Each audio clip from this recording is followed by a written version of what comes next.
Rail रोकने के किसानों के निर्णय को रीवा कलेक्टर प्रतिभा पाल ने बताया विधि विरुद्ध। रेलवे स्टेशन में धारा 144 लगाकर शांति व्यवस्था बनाने के दिए निर्देश।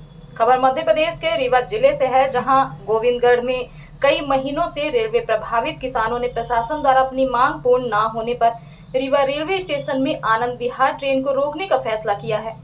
जिस फैसले पर रेलवे प्रशासन के उच्च अधिकारी किसानों से बातचीत कर रेल न रोकने की अपील की है। वह उनकी मांगों को प्रशासन के उच्च अधिकारियों तक पहुंचाने का आश्वासन दिया था, लेकिन आंदोलन का प्रतिनिधित्व कर रहे किसानों ने प्रशासन के समझौते से मुकर कर अपनी मांगों को लेकर रेल रोकने के निर्णय को यथावत रखा है। रीवा कलेक्टर प्रतिभा पाल ने बताया कि रेल रोकने के लिए कुछ लोगों द्वारा आवेदन दिया गया है, जो पूर्णतः विधि विरुद्ध है। रेलवे स्टेशन परिसर में धारा 144 लागू कर दी गई।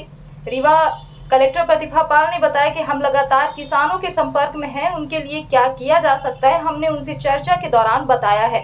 किसान अपना विषय विधि विरुद्ध कार्य करके भी रख सकते हैं, लेकिन जो असामाजिक तत्व रेल जो एक महत्वपूर्ण हिस्सा है जिससे कई यात्री प्रभावित होंगे, उसको रोकने की कोशिश करेंगे, उनके खिलाफ सख्त कार्रवाई की जाएगी और ऐसी गतिविधि में शामिल होने वाले को सहन नहीं किया जाएगा। आइए सुनाते हैं रीवा कलेक्टर प्रतिभा पाल ने मीडिया को क्या कुछ जानकारी दी है।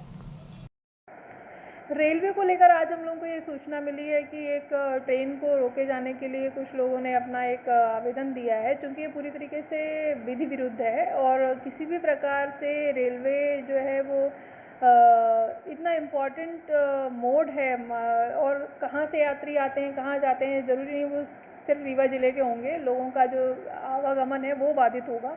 तो इसको लेकर के हम लोगों ने अपनी पर्याप्त तैयारियां कर ली हैं। धारा 144 लागू है, साथ ही ऐसे लोगों को चिन्हांकित भी किया गया है और जो विषय है वो विषय बिना इस तरीके के विधि विरुद्ध काम किए जाए बिना भी रखा जा सकता है। और लगातार हम लोग जो प्रभावित हैं उनके संपर्क में हैं। कई सारे प्रभावितों ने आकर जो अपनी समस्याएं बताई हैं, हम लोगों ने उनको ये भी बताया है कि क्या नियम में आता है, क्या उनके लिए किया जा सकता है, उसको लेकर के हम लोग प्रतिबद्ध हैं। लेकिन कोई भी असामाजिक तत्व यदि इस प्रकार की गतिविधि में लिप्त होगा तो उनके खिलाफ हम लोग कड़ी कार्रवाई करेंगे। देखिए, सभी को ये इसमें स्पष्ट होना चाहिए कि जो भी मांग है, मांगे मानना जो हमारे नियमों की परिधि में आता है वही संभव होता है और कई राउंड की बैठकें, कई प्रकार की समझाइश भी दी गई है। और जो भी रेलवे ने इस संबंध में लैंड एक्विजिशन में 5 लाख रुपए प्रति परिवार देने का जो अभी नया सर्कुलर आया उसके खिलाफ, उसके हिसाब से भी हम लोग कार्रवाई कर रहे हैं।